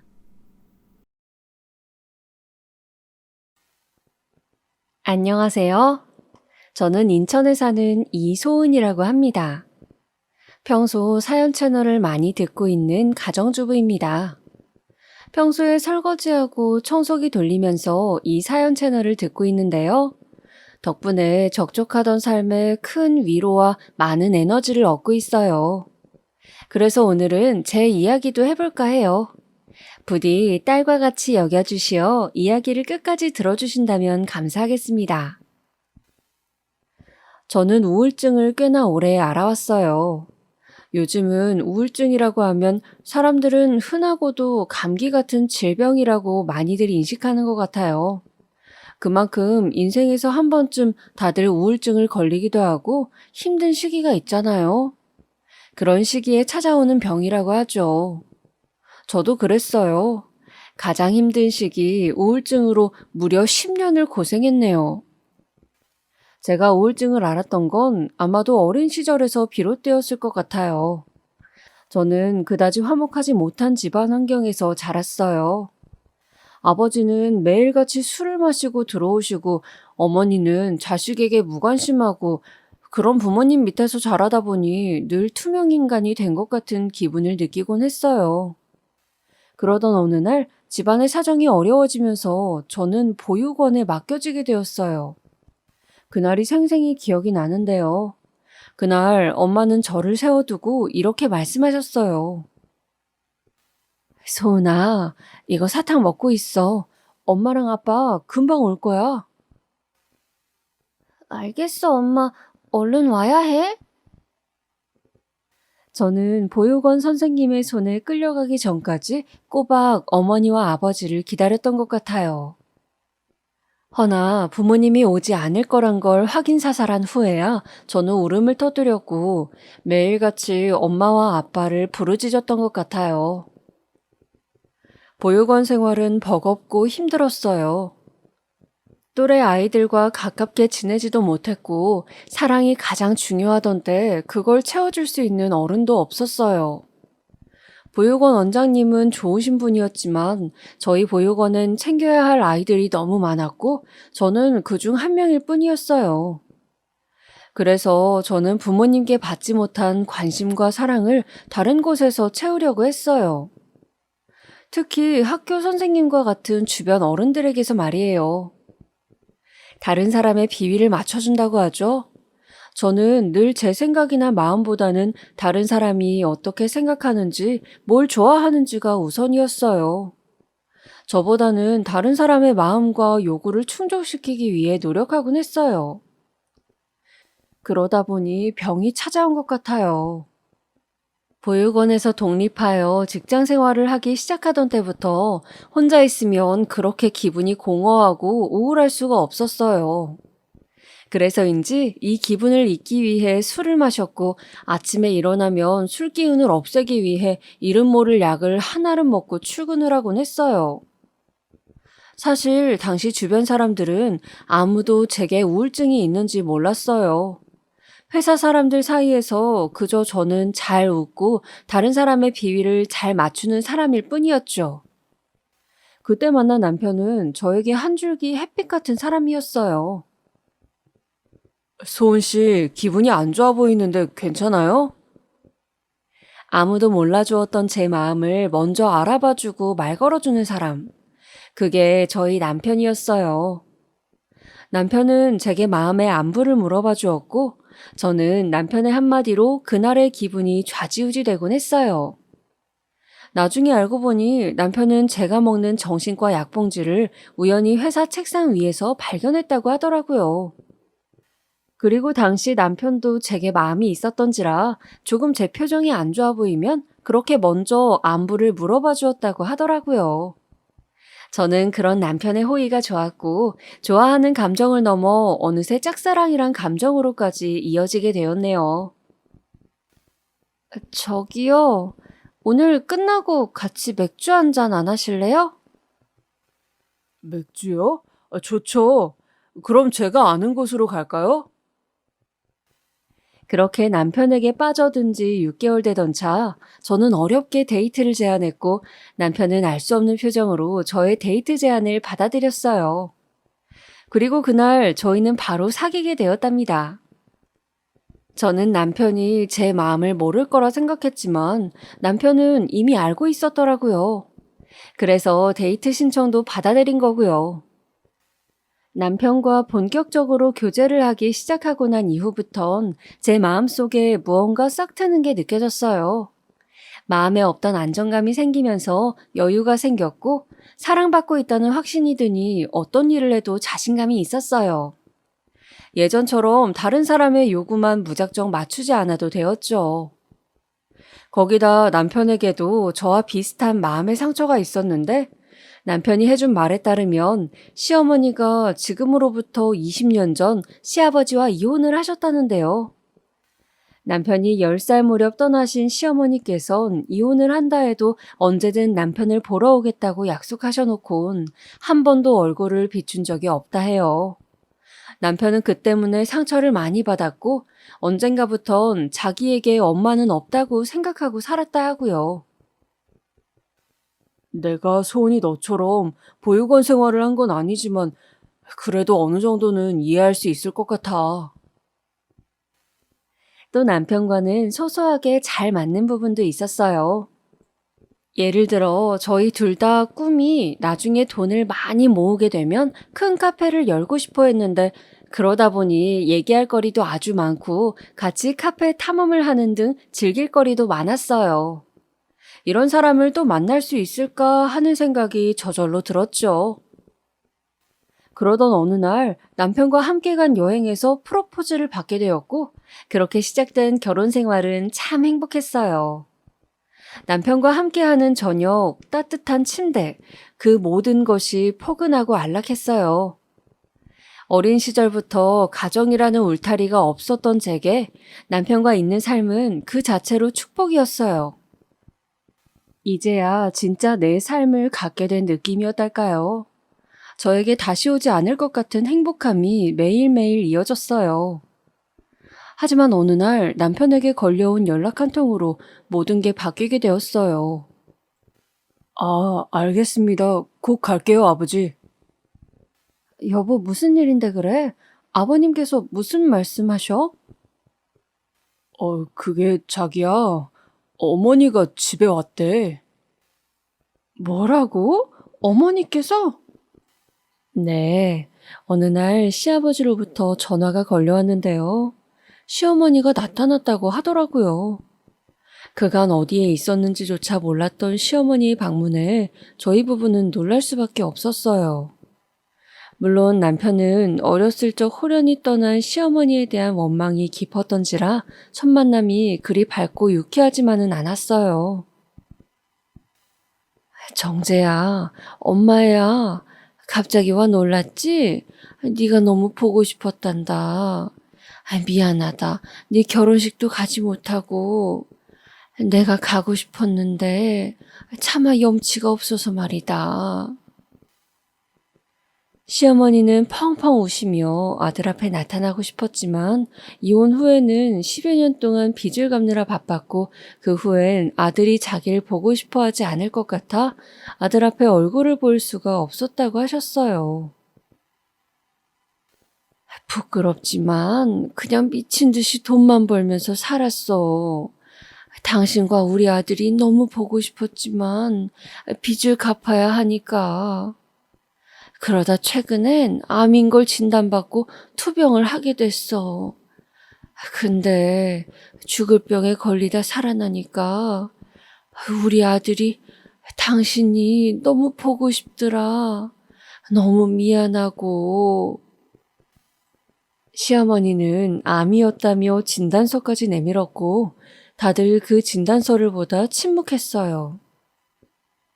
시어머니는 죽다 살아나니 그제야 찾아가 봐야겠다는 용기가 생겼다고 남편을 보고 우는데 남편도 시아버지도 어찌해야 할지 모르고 조용히 고개를 돌렸어요. 그런데 시어머니가 눈물 젖은 눈으로 저를 보시고는 손을 덥석 잡더라고요. 아, 네가 우리 며느라기구나. 소은이라고 했나? 아이고, 이쁘게 생겼네. 우리 아들과 결혼해줘서 고맙다. 시어머니는 제 손을 잡고 놓을 줄은 몰랐고 저는 빼지 못한 채 어정쩡한 자세로 시어머니를 마주했어요. 그때 남편이 푹 한숨을 쉬더니 제 손을 시모에게서 빼어 가봐야겠다고 등을 돌렸어요. 시어머니가 남편을 붙잡으려 하자 남편은 시간이 필요하단 말을 하며 뒤를 돌았어요. 이런 말 들으시면 여러분들은 제 남편을 욕하실 수도 있겠지만 저는 남편을 이해했어요. 적합한 시기에 부모의 사랑을 받고 자라지 못하고 자란 남편에게 어머니는 애증의 대상이었어요. 사랑하지만 용서할 수도 이해할 수도 없는 사람이었어요. 아마 남편에게도 그럴 게 분명했어요. 저는 집으로 가는 내내 어두운 남편의 표정을 보며 저 역시 골똘히 생각에 잠겼어요. 남편은 그날 피곤하다며 일찍 잠에 들었고 저도 그런 남편을 보다 심란한 마음으로 잠에 들었죠. 그런데 며칠 후 시어머니에게서 연락이 온 거예요. 모르는 번호로 연락이 와 받아보니 낯이 익은 목소리였어요. 무슨 일로 보자는 건지 모르겠지만 시어머니는 단둘이 보길 원했고 저는 차마 시어머니의 제안을 거절하지 못했어요. 시어머니는 정갈한 한식당 안에서 초조한 얼굴로 절 기다리고 있었어요. 저를 보자마자 벌떡 일어서더니 제 의자까지 빼주시더라고요. 어머니, 저 우선 죄송하지만 무슨 일로 부르신 거예요? 혹시 정재 씨랑 화해하고 싶어서 그러신 건가요? 그래, 맞아. 도저히 내 힘으로는 안 될 것 같아서 너를 불렀어. 근데 어머님, 이건 제가 나설 수 있는 문제가 아닌 것 같아요. 정재 씨 마음에 달린 문제인데 아직 정재 씨는 어머님을 받아들일 수 없는 것 같아서요. 안다, 알아. 근데 나는 정말 내 아들밖에 없어. 정말이다, 소은아. 시어머니는 계속해서 그 뒤로도 얼마나 자기 입장이 급박한지 줄줄이 읊으셨어요. 요약하면 어머님은 아들이랑 화해하고 싶다는 말씀이셨고 그 마음이 너무 간절해 보였어요. 저는 남편도 이해하고 시어머니 입장도 이해가 되어 굉장히 혼란스러웠어요. 하지만 시어머니께서 눈물을 흘리며 호소하는 마지막 말에 그만 저도 마음이 동해버렸어요. 내가 이 지갑 속에 애의 사진을 넣어놓고 계속 보고 다녔다. 얼굴 잊어버릴까봐. 행여나 그럴까봐 까먹지 않으려고. 나는 죄인이야. 부모가 되어 해준 게 하나 없으니 걔한테 엄마 소리를 듣고 싶은 게 아니야. 그저 얼굴만 보고 안부만 들으며 살고 싶구나. 시어머니가 내민 것은 지갑 속에 해질대로 해진 남편의 사진이었어요. 보고 싶을 때마다 얼마나 그걸 어루만졌는지 알 수 있을 만큼 해진 그 사진 위로 시어머니의 눈물이 방울방울 떨어졌고 그 순간 저는 알겠다고 시어머니를 돕겠다고 말해버렸어요. 지킬 수 있는 약속일까 싶었지만 죽다 살아난 아들에게 얼마나 다가가고프면 나한테 손을 벌릴까 싶어 그래도 제가 할 수 있는 걸 해야겠다 싶었어요. 결정은 남편이 하더라도 말이죠. 어쨌건 집에 돌아오고 나서부턴 약속을 이행해야 했기에 저는 그때부터 시어머니랑 단둘이 연락을 주고받으며 계획을 세워나갔어요. 시어머니랑 남편이 단둘이 만나는 자리도 만들고 시어머니에 대한 좋은 이야기도 은근슬쩍 흘렸죠. 처음에야 남편도 왜 자기에게 말도 안 하고 이런 자리를 만들었냐며 길길이 날뛰었죠. 남편은 호락호락하지 않았어요. 이미 미움과 원망이 많이 쌓여 있어 시어머니의 이름만 들어도 치를 떨었어요. 허나 시어머니는 꽤나 정성을 보이셨어요. 매일 저를 통해 반찬도 전달해 주시고 몸에 좋은 보약도 지어주시고 이런 행동이 1년 넘게 이어지자 남편도 받지마 그거 하면서 막상 시어머니가 주신 반찬들을 버리지는 못했어요. 저는 시어머니에게 남편의 반응들을 말해드리면서 안심을 시켜드렸는데 시어머니는 그때마다 제게 무척 고마워하셨어요. 저는 시어머니를 보면 묘하게 저희 엄마가 생각이 나곤 했어요. 비록 고아로 자라 이제는 찾을 수도 없는 부모였지만 남편의 어머니는 지금이라도 돌아와 남편에게 용서를 빌고 있으니 때때로 그런 남편이 부럽기도 했고 잘 되었으면 좋겠다는 생각이 짙어졌어요. 시아버지께서는 이미 시어머니를 받아주신 지 오래였어요. 아무래도 오랫동안 혼자였으니 티는 안 내셨지만 많이 외로우셨던 모양이었어요. 시어머니를 집에 들이시곤 몇 번 시댁에 방문을 해보면 이미 부부 비슷하게 생활을 하시고 계시더라고요. 대화는 잘 하지 않으시지만요. 그렇게 지내길 어느 날 시어머니와 시아버지, 남편과 저 모두가 모인 자리가 만들어졌어요. 시어머니가 미리 언지를 주셨지만 남편과 정식으로 화해를 하고 싶어 만들어진 자리라는 걸 알고 있었기에 더 떨렸어요. 약속된 시간에 만나 저녁을 먹으면서 시어머니는 그 자리에서 저희 남편에게 지난날의 진심을 담은 사과를 건네셨어요. 정재야, 미안하다. 내가 죄인이야. 너에게는 더 할 말이 없다. 너무 미안하다, 아들아. 하지만 엄마는 항상 널 보고 싶어 하고 있었어. 널 늘 그리워하고 있었단다. 시어머니의 말이 끝나자 정적이 흘렀어요. 저도 남편이 어떻게 나올까 싶어 숨을 죽이며 남편의 반응만을 살피고 있는데 남편이 가만히 시어머니의 손을 잡더라고요. 이미 용서했다고 말하면서 말이죠. 성정이 착한 사람인데다 지금껏 시어머니가 1년 넘게 미안한 마음을 표현했던지라 남편도 더 이상 벽을 세울 순 없었던 것 같았어요. 저는 남편의 반응에 내심 안도의 숨을 내쉬었고 그렇게 시어머니께서는 20년 만에 가족의 일원으로 받아들여지셨어요. 하지만 인생사 세옹지마라고 반대로 저에게는 불행이 몰아닥치기 시작했죠. 시작은 저 혼자 있을 때 시어머니께서 집을 방문하신 날이었어요. 시어머니께서 어느 날 저를 부르시더니 갑자기 꾸지람을 하시더라고요. 얘, 너 내가 준 반찬 그거 냉장고에 넣어놓았니? 네, 어머니 해놓았는데요. 근데 그게 왜 맛이 변해 있니? 내가 저번에 보니까 맛이 변해 있어도 한참 변해 있던데. 내가 말했잖니. 냉장 보관 안 하면 상한다고. 넌 어쩜 귀머거리도 아니고 한 번 말하면 철석같이 알아들어야지 2번, 3번 말하게 하니? 어머니. 답답하다, 답답해. 아니, 한 번 말하면 빠릿빠릿하게 해야지. 그 정도 눈치도 없니? 이날 시어머니께서 제게 꾸지람을 하신 걸 본인도 기분이 상하셨겠지, 그러니 그렇겠지 하고 이해해보려 했어요. 하지만 시어머니의 수준은 점점 도를 넘어서더라고요. 어느 날은 비밀번호를 누르고 마음대로 신혼집에 들어오시질 않나. 아들과 보낼 시간을 좀 더 누리겠다면서 갑자기 자고 가신다고 하시질 않나. 미리 연락이라도 주셨으면 좋았으련만 전혀 하지 않고 무작정 들어와 자기 멋대로 하는 시어머니의 행동들이 하나둘 이해가 가지 않기 시작했어요. 어머니, 연락을 미리 주시면 제가 배웅이라도 나갔을 텐데요.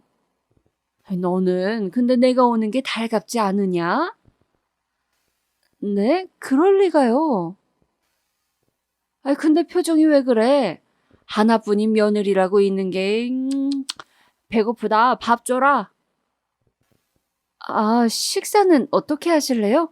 제가 어머니 올지 모르고 오늘은 원래 남편과 밖에서 먹기로 했어서 집에 밥이 없는데 외식 괜찮으세요? 외식? 아니, 우리 정재는 밖에서 먹는 밥 안 좋아하는데 무슨 외식이니? 그리고 외식이 얼마나 돈이 많이 드는지 몰라서 그러니? 조미료 투성이 음식을 왜 돈 주고 사 먹어? 내가 갖다 준 반찬 있잖니? 그거 먹으면 되잖아. 매번 이런 식이었어요. 연락을 하고 오지 그랬냐 하면 배터리가 없었단 핑계를 대셨고 식사도 곧 죽어도 안 해서 하시려 했어요. 그럼 저만 죽어라 집안일을 해야 했죠. 아무튼 그런 시어머니의 행동들이 불편해질 무렵 시어머니께서 저를 조용히 불러내시더니 또 다른 식으로 트집을 잡고 야단을 치시더라고요. 바로 제 옷차림으로 말입니다. 참고로 설명드리자면 제가 그때 입었던 티는 가슴이 보이는 티가 아니었고요. 조금 딱 달라붙는 티였어요. 민망하지만 살이 쪄서 널널했던 티가 달라붙어 큰 가슴이 유독 드러났던 건데 시어머니는 그걸 지적하고 나서더라고요. 흉측하다느니 얼른 갈아입고 오라느니 그러면서 온갖 상처를 다 주더니 급기야 제가 이대로 화를 내기도 못해 어쩔 수 없이 옷을 갈아입고 오자 시어머니는 그제야 만족한 듯 웃으셨어요. 아유, 얘, 나는 네가 나를 무시하려고 일부러 그렇게 입고 온 줄 알았어. 미안하다, 아가. 기분 상했다면 사과하마. 오늘 저녁은 내가 사주마. 나중에는 저렇게 온화하게 웃으며 말씀을 하시더군요. 마치 화라곤 안 내본 사람처럼 말이에요. 사실 시어머니가 이렇게 행동하는데 여러 이유들이 있겠지만 제가 추측한 이유로는 아들에게 떨어져 있던 세월이 긴 만큼 엄마 노릇을 하고 싶긴 한데 막상 엄마 노릇을 하자니 남편에게 다가가긴 좀 어색하고 괜히 저에게와 온갖 텃세 아닌 텃세를 부리는 것 같았어요. 그리고 거기에 묘한 자격지심이 겹쳐져 제가 조금이라도 말실수를 하거나 연락을 소홀히 하면 자기를 무시한다고 생각했어요. CM으로 대접하지 않는다고 말이죠. 인터넷에서도 여러 유형의 시어머니들을 보았지만 또 이런 식으로 며느리를 괴롭히는 시어머니는 처음이더라고요. 마음 둘 데가 없어 친구들에게 상담도 해보았어요. 친구들이 하는 말 대부분은 비슷했어요. 소은아, 지금부터 저러면 니네 시어머니 점점 더 강도가 세질 것 같은데 어떡하면 좋니? 얼른 남편에게 말해서 중재를 좀 해달라고 해야 하는 거 아니야? 맞아. 이런 건 남편이 중간에서 잘 말을 전달해줘야 해. 근데 참 제 상황이 특수 상황이었어요. 제가 이걸 그대로 남편에게 말하면 남편은 다시 시어머니와 멀어질 것이고 그럼 시어머니는 저를 탓하실 게 뻔했어요. 저는 시어머니의 성격을 잘 알고 있었기에 그게 두렵기도 했고 또 당시에는 시어머니의 따스했던 모습을 기억하고 있던 터라 좋은 분일 거라는 희망을 저버리기도 두려웠어요. 사실상 시어머니가 저에게 잘해주실 때도 많았거든요. 아유, 우리 아가, 오늘 뭐 먹고 싶은 거 없니? 엄마가 사줄 테니 남편 데리고 나와라. 너 초밥 좋아하지? 엄마가 맛있는 초밥집 알아. 거기 데려가 줄게. 시어머니는 제가 고아로 자라온 걸 알아서 자기를 엄마라고 부르라고 말하곤 했어요. 그래서 기분이 좋을 땐 스스로 엄마라고 칭하였고 저에게 맛있는 거 듬뿍 사주시면서 우리 며느리가 수고가 많다. 네 덕분에 아들과 이렇게 밥도 먹는다 하며 잘해주셨어요. 그럴 땐 얼떨떨하면서도 그래 내가 그래도 좀 더 잘해드리면 언젠가 나를 이뻐해 주시겠지 하는 기대를 품기도 했어요. 그냥 시어머니께서 예민하실 때만 피하자라고 생각하면서 말이죠. 말 그대로 지금 생각하면 착한 며느리병에 걸린 채 살았네요. 허나 시어머니는 그렇게 제게 잘해주시다가도 갑자기 돌변하여 저를 공격하고 지적하고 나섰어요. 어느 날은 제가 남편에게 아침밥을 먹이지 않고 토스트를 먹였다는 이유로 당장 시댁으로 건너오라 하시더니 1시간을 넘게 설교를 하시더라고요. 그것도 해선 안 될 말까지 하면서 말이죠. 예, 너는 그게 문제야. 왜 대체 귀한 내 아들을 토스트를 먹여보내니? 걔가 그거 먹고 기운이 나겠어?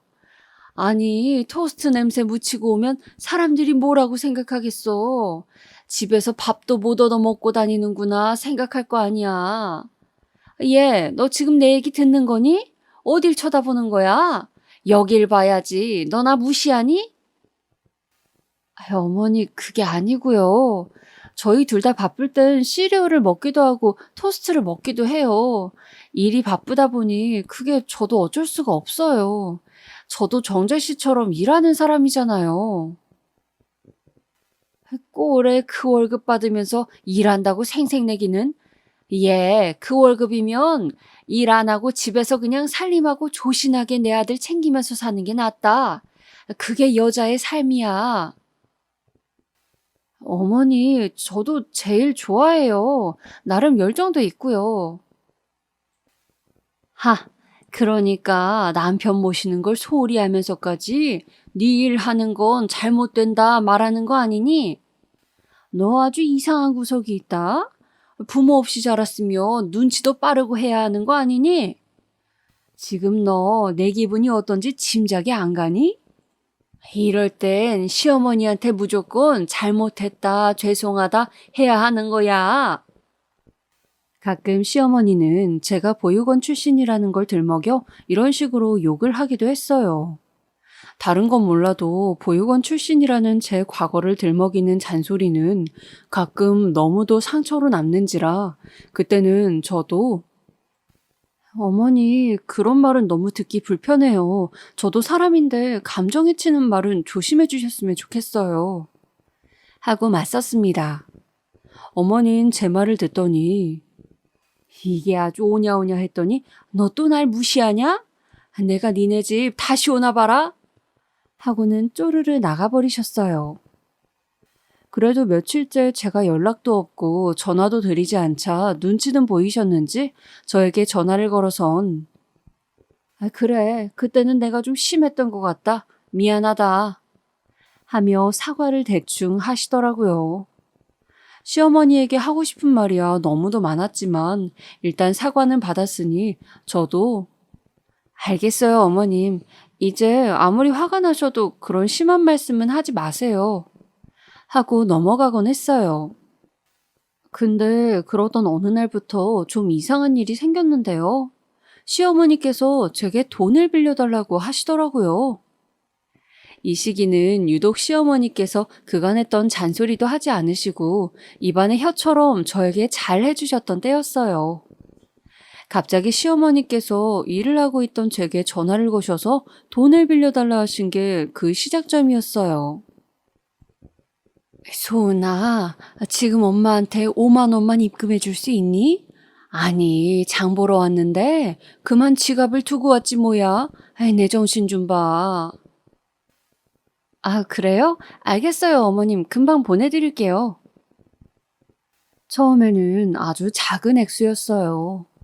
10,000원, 5만 원, 어쩔 때는 10만 원, 이 정도에서 그쳤어요.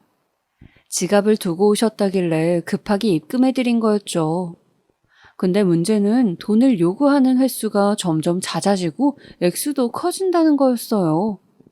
언젠가는 제게 전화를 거셔선 굉장히 미안한 말투로 소은아, 엄마가 한의원에 왔는데 약값이 생각보다 비싸네.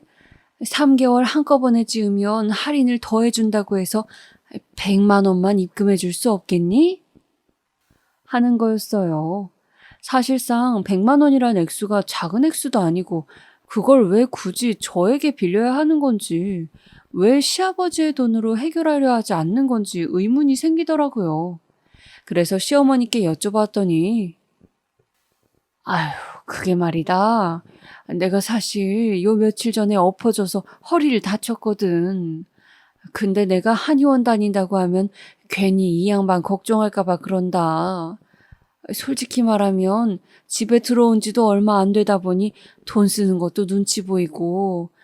미안하다, 얘. 내가 얼른 일자리를 구하든가 해야지. 아휴, 이 나이 돼서 할 수 있는 일도 없고. 그런 사정이. 네, 알겠어요. 어머님, 입금해드릴게요. 절대 정재한텐 말하지 말아라. 부탁한다.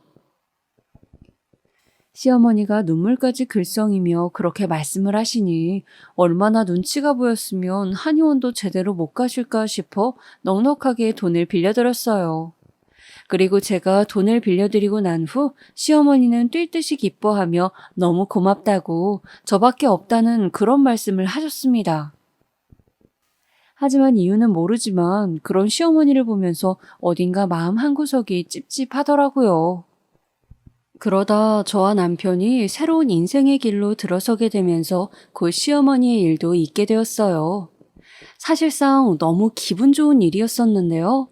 바로 시아버지께서 저희가 새롭게 시작할 수 있도록 가게를 차려주신다고 한 거였어요. 월급쟁이로 2명 살기 빠듯해 하고 싶어도 할 수 없던 도전이었는데 시아버지께서 어느 날 저희를 부르시더니 그러시더라고요. 얘들아, 너희 요즘 많이 힘들지? 예전부터 너희들이 자그마한 카페 하는 게 꿈이라고 들었다. 그 꿈 내가 이뤄줄 테니 한번 마음 잡고 시작해봐라. 너네들끼리는 사는 게 고단해서 돈 모으기도 힘들고 그럴 거 아니냐. 난 누구보다 우리 아들 며느리 믿으니까 잘 해낼 수 있을 거야. 저희는 그저 너무 감사하고 기뻐 아버님께 계속 고개를 숙였죠. 저는 괜히 눈물까지 나더라고요. 아버님께서도 어렵게 모으신 돈일 텐데 저희를 위해 써주신다는 게 너무 감사했어요. 시어머니도 옆에서 잘해보라며 환한 얼굴로 응원해주시고 저희는 그렇게 시아버지의 지원을 약속받고 동시에 퇴사날을 잡았습니다. 그리고 회사를 나가지 않는 주말엔 남편과 함께 이것저것 조사도 하고 카페 하시는 분들을 만나 이야기도 들어보면서 나름대로 준비를 해나가고 있었어요. 하지만 그렇게 바쁘게 준비를 해나가던 찰나 기어이 큰 사건이 터지었는데요. 시어머니께서 제게 갑자기 1,000만 원이라는 액수의 금액을 빌려달라고 하더라고요. 1,000만 원을요, 어머님? 그래, 지금 당장 필요한 돈이니 얼른 입금해다오. 시어머니는 절박한 목소리로 제게 그 큰 돈을 요구했고 그러자 저도 덩달아 불안해졌어요. 혹여나 시어머니에게 무슨 일이 생긴 거 아닌가 싶어. 어머님, 혹시 지금 어디세요? 안 좋은 상황이라도 처하신 거예요?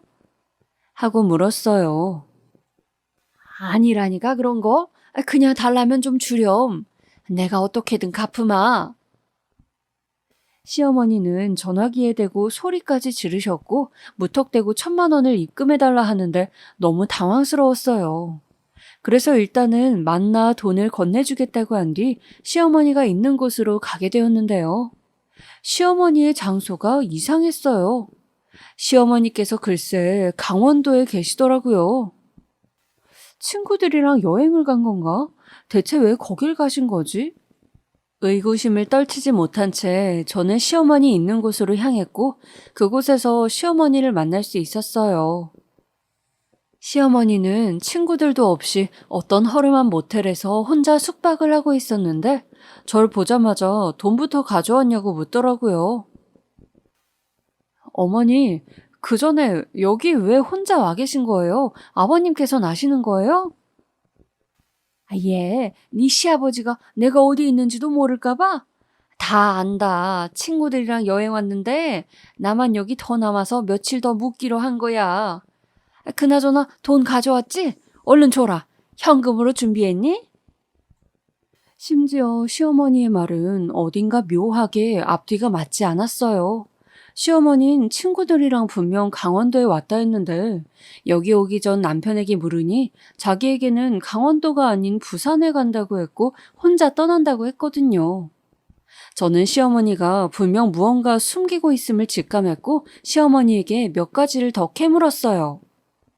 허나 시어머니는 그 어떤 질문에도 명확하게 대답하지 못했고, 저는 결국 시어머니에게 약속한 카드 한 장을 주고 그날 시어머니의 뒤를 미행하기로 했습니다. 고맙다, 아가. 내가 이 돈은 꼭 갚으마. 정말 고마워. 시어머니는 카드를 받고 아기처럼 웃으며 좋아하셨고, 저는 그런 시어머니의 뒤를 따라가다 너무나 충격적인 광경을 보게 되었지요. 바로 시어머니가 다름 아닌 도박장으로 들어가는 것을 말입니다. 제가 본 시어머니의 얼굴은 이미 중독자의 얼굴이었어요. 시어머니는 정신없이 도박에 빠져 카드를 굴리고 계셨고, 저는 그 순간 시어머니가 지금껏 제게 왜 돈을 빌려왔는지 알 수 있었어요. 그리고 설상가상 시아버지로부터 갑자기 연락이 왔는데요. 시아버지는 말도 제대로 잊지 못하고 눈물까지 흘리고 계셨어요. 어떡하면 좋으니? 네 시어머니가 돈을 모두 들고 도망갔다. 너희 주려 했던 그 돈을. 내 잘못이야. 내가 비밀번호를 알려줬어. 알고 보니 시어머니는 시아버지의 통장 비밀번호를 알아내어 돈을 들고 도망갔다고 하더라고요. 그건 시아버지의 전 재산이나 다름없는 돈이었고 저희에게 주기로 한 돈이셨죠. 말을 듣자마자 저는 얼굴이 새하얗게 질려버렸고 눈은 도박장 안에 시어머니 얼굴로 향했어요. 곧이어 전화 너머에선 남편이 당장 엄마를 찾아낼 거라고 고래고래 소리를 지르는 소리가 들렸어요. 그리고 저는 뒤이어 더 충격적인 사실도 알게 되었어요. 바로 시아버지께서 울면서 말씀해 주신 사실이었는데요. 너희들에게 미리 말하지 못해서 미안하구나. 20년 전 그 여자 도박에 중독돼서 내가 내쫓은 거야. 이런 일이 생길 걸 알았으면 받아주는 게 아니었는데 끊었다고 하도 신신당부를 하길래 속아 넘어가 버렸다. 다 내 잘못이야. 시아버지의 말을 듣는데 입이 딱 굳어버렸어요. 정말이에요, 아버님? 그래 사실이다. 내가 죄인이야. 시아버지의 말까지 듣고 나니 제가 다음에 어떤 행동을 해야 할지 감이 오더라고요. 저는 잠시 전화를 끊겠다 하곤 바로 도박장 안으로 들어가 시어머니를 마주했습니다. 웃기게도 시어머니는 저를 보자마자 얼굴이 하얗게 변하다가 더듬거리며 묻더군요. 너 혼자 왔지? 이미 다 알고 있어요. 이제 연락드릴 거예요. 어머님 여기 있다고요. 뭐? 안 돼, 안 된다. 소은아, 제발. 나 그냥 잠깐 놀러 온 거야. 진짜야, 딱 한 판만 하고 가려 했어. 잠깐 오신 분이 그 돈을 들고 도망가셨어요? 이거 놓으세요. 저 어머니 봐드릴 생각 없으니까. 시어머니는 처음엔 안 된다고 바짓가랑이를 붙잡고 몇 번이나 매달렸어요. 그러나 제가 안 된다고 제발 정신 좀 차리라고 하자 갑자기 돌변하시더니 저를 표독스럽게 노려보시더군요. 그리고 이어지는 시어머니의 말은 차라리 제 뺨을 내려치는 게 나을 것 같은 말이었어요. 너 부모도 버렸다며? 부모도 버린 너 내가 가여워서 아주 엄마라고 부르라고 해줬더니 은혜를 이런 식으로 갚아? 부모가 애 버리는 데는 다 이유가 있었다. 이유가 있었어. 네 되바라진 이 꼬락서니가 싫으니 버렸겠지. 근데 시애미한테도 이런 식으로 해? 저는 그 순간 마지막 참고 참았던 이성의 줄이 끊기는 게 느껴지면서 어머니 뺨을 내려치고 말았습니다. 시어머니는 뺨을 감싸고 부들부들 떨었어요. 너 지금... 뭐라고요? 부모가 애 버리는데 다 이유가 있다고요? 어머님, 저 그래서 무시하셨죠? 그래서 무시하고 우습게 여기셨죠? 근데요, 어머님, 사람이 해선 될 말이 있고 안 될 말이 있어요. 어머님은 당신 자식을 버리신 분이에요. 어머님 말대로 전 버려진 사람이라 엄마 얼굴도 모르는 고아이지만 어머님은 가족들 마음에 온 상처를 다 내고 혼자 도망가셨다가 기어이 다시 돌아오셔서 또 상처를 낸 가해자라고요. 이제 본인에 대한 주제 파악이 되셨어요? 너 어떻게 그런 말을? 제 음성이 울리자 시어머니는 무서우셨는지 그제야 뒷걸음질 치며 헐레벌떡 도망가기 시작하셨고, 저는 그런 시어머니의 추한 마지막을 끝까지 마주보았어요. 그러다 제가 여길 들어오기 전 신고한 경찰을 만났는지 밖에서 시어머니의 비명소리가 한번 들리더군요. 그리고 시어머니를 포함한 도박자 안에 있던 사람들은 모조리 경찰에 이송되었어요. 경찰서에서 시어머니는 시아버지와 남편을 붙잡고 무릎을 꿇고 한 번만 용서해달라며 빌었습니다. 여보, 제발 용서해줘요. 제발요. 정재야. 당신은 용서 빌 자격도 없어. 벌 받을 거 다 벌 받아. 허나 이미 화가 많이 나신 시아버지에게 자비는 없었죠. 남편 역시 이제 내 인생에 엄마란 글자는 없다며 등을 돌렸고요. 남편은 이 일로 마음의 상처를 입어 많이 힘들어했고, 시아버지도 자기 탓이라며 자책하는 기간이 기셨어요. 저 역시 시어머니가 저에게 돈 빌린 것이 전부 도박을 위한 것이었다는 걸 알게 된 이후론 제 행동이 많이 후회가 되었답니다. 하지만 그래도 이미 일어난 일을 어쩌겠어요. 지금으로선 앞으로 나아가는 수밖에 없다는 걸 저희 가족은 모두 알고 있었어요. 그래서 서로를 보듬고 보듬으며 일으켜 세우기 위해 많이도 노력했답니다. 그리고 저는 이 일로 제 마음의 상처를 다시 한번 보게 되었어요. 제가 부모에게 버려졌던 그 상처, 버려질까봐 두려워하던 마음, 이제는 완전히 사라져 없어진 줄 알았지만 그 마음 때문에 그 마음 하나가 저를 붙잡고 늘어진 것 같더라고요. 시어머니에게 당하고 당하면서도 아무 말 없이 그 고통을 받아들이기만 했던 건 그 두려움 때문이었어요. 그런 제 마음을 보고 나니 한 가지 스스로와 약속 같은 다짐도 하게 되었어요. 앞으로는 좀 더 마음을 굳건히 하여 나를 보듬으며 살아야겠다는 것을요. 지금 시어머니는 경찰서에서 법적 처분을 받아 징역을 살고 계세요. 남편과 저는 저희대로 단란하게 가정을 꾸려나가고 있고요.